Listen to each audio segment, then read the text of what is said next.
Hello दोस्तों, हमारी आज की इस कहानी का नाम है बदलाव। शिल्पा ड्राइंग रूम में पोछा लगा रही थी। सास ससुर और दोनों बच्चे ड्राइंग रूम में थे। चाय लो, गर्मा गर्म चाय लो, ऐसा कहते हुए हाथ में चाय का ट्रे लेकर प्रमोद यानी शिल्पा के पति ने ड्राइंग रूम में प्रवेश किया। शिल्पा को अपनी आंखें पर विश्वास ही नहीं हुआ। उन्होंने और चाय बनाई। असंभव, क्योंकि शादी के 11 साल हो गए थे, लेकिन आज तक उसने प्रमोद को चाय बनाते हुए नहीं देखा था। चाय बनाना तो दूर की बात है, तो सोकर उठते हैं तो अपनी चादर को भी तय करके नहीं रखते थे। प्रमोद, चाय तूने बनाई है? ससुर जी ने पूछा। हाँ मम्मी, जरा पीकर तो बताओ कि चाय कैसी बनी है। हे राम, मैं ये क्या देख रही हूँ, क्या सुन रही हूँ? शिल्पा, तुझे जरा भी शर्म लाज कुछ है या नहीं? तुझे से चाय बनाने नहीं हो रही थी तो मुझे बता देती। अभी तो मेरे हाथ पैर में दम है, मैं भी बता देती कि चाय। ये आजकल की बहुएं भी ना बिल्कुल कामचोर होती है, और लाज शर्म तो जैसे बेची दी है इन लोगों ने। मुझे देख, शादी के 45 साल हो गए, लेकिन मजाल है कि कभी तुम्हारे ससुर जो के कोई काम करवाया हो। आज तक उन्होंने कभी अपने हाथों से पानी तक लेकर नहीं पिया है। मैंने अपने बेटे से भी कभी काम नहीं करवाया, और तू उससे चाय बनवा रही है। शिल्पा को काटो तो खून नहीं। वो मन ही मन सोचने लगी कि आज इनको क्या हो गया, क्या बनाई है इन्हें न चाय। अब मम्मी जी और पापा जी मुझे पर बार बार ताने कसने लगे। चाय बनाकर जरूर उन्होंने मेरी थोड़ी मदद कर दी, लेकिन जितना समय चाय बनाने में लगता उससे ज़्यादा तो मुझे ताने सुनने पड़ेंगे। मम्मी पापा बताओ ना, चाय कैसी बनी है? शिल्पा, आओ तुम भी पहले चाय पी लो, फिर पोछा लगा लेना। नहीं तो चाय ठंडी हो जाएगी, प्रमोद ने कहा। सास ससुर जी का तमाचा चेहरा को देखकर शिल्पा भी पोछा छोड़कर चाय पीने की हिम्मत नहीं हो रही थी। जब प्रमोद ने दोबारा आवाज लगाई तब जाकर शिल्पा ने चाय पी। चाय वास्तव में बहुत लजीज बनी थी, पर एक चाय के कारण घर में जो कोहराम मचने वाला था उसकी आशंका मात्र से शिल्पा डर रही थी। जब चाय को कप लेकर शिल्पा किचन में गई तो प्रमोद भी उसके पीछे पीछे किचन में गया।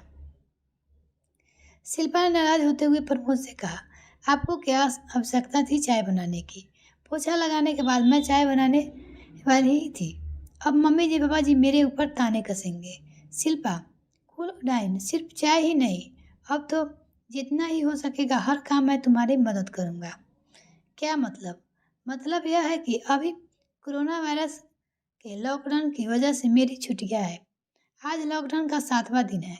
जब लॉकडाउन हुआ तो मैंने सोचा था कि परिवार के साथ समय बिताऊंगा। मम्मी पापा और बच्चे के साथ भी तो समय बिता रहा हूँ, लेकिन मैं देख रहा हूँ कि तुम्हारे पास तो समय ही नहीं है। सॉरी जी, आज से मैं काम और जल्दी जल्दी खत्म करके ये की कोशिश करूँगी। मैं समझ रहा हूँ कि तुम हमारे साथ समय बिताना चाहती हो, लेकिन अभी और बच्चों सभी घर पर रहने से हम लोग थोड़ा सा देर से सोकर उठते हैं, जिस कारण तुम्हारा पूरा रूटीन गड़बड़ हो गया है, और ऊपर से काम वाली बाई भी नहीं आ रही है।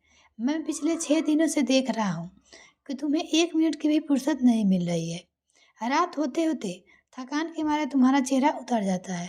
चाय नाश्ता, खाना, बर्तन, कपड़े, झाड़ू पोछा, मम्मी पापा की दवाई आदि देना, आखिर तुम अकेली क्या क्या करोगी? इसलिए मैंने फैसला किया है कि जब तक लॉकडाउन और काम वाली नहीं आ रही है, कम से कम तब तक मैं जहाँ तक हो सकेगा हर काम में तुम्हारी मदद करूँगा। आज नाश्ते में पोहा ही बना रही हूँ ना, मैं पोहे के लिए आलू प्याज काट देता हूँ, लेकिन मम्मी जी पापा जी क्या सोचेंगे, उनको जो समझा दूंगा। ऐसा कहकर प्रमोद आलू प्याज काटने लगा। इतने में शिल्पा के सास किचन में आ गई और प्रमोद को आलू प्याज काटते देखकर आग बबूला होने लगी। वे ज़्यादा कुछ बोलती इतने में ही सास के मोबाइल पर शिल्पा की ननद की फोन आ गया। सास की आवाज सुनाई दी, क्या क्या हुआ बेटा, तू रो क्यों रही है? ऐसा आवाज सुनकर शिल्पा और प्रमोद दोनों को ध्यान बातचीत की ओर हो गया। ऐसा कैसे कर सकते हैं तेरे सास ससुर? तू भी 8 मास की हो बनी हो। जब काम वाली बाई नहीं थी आ रही थी तो अकेली जान झाड़ू पोछा, बर्तन, कपड़ा, खाना बनवाना और घर के बाकी काम कितने काम करोगी तू? दामाद जी घर पर ही तो है, थोड़ी तेरी थोड़ी मदद बहुत तो उन्होंने को ही करना चाहिए। दे दामाद जी को फोन। मैं उनसे बात करता हूँ।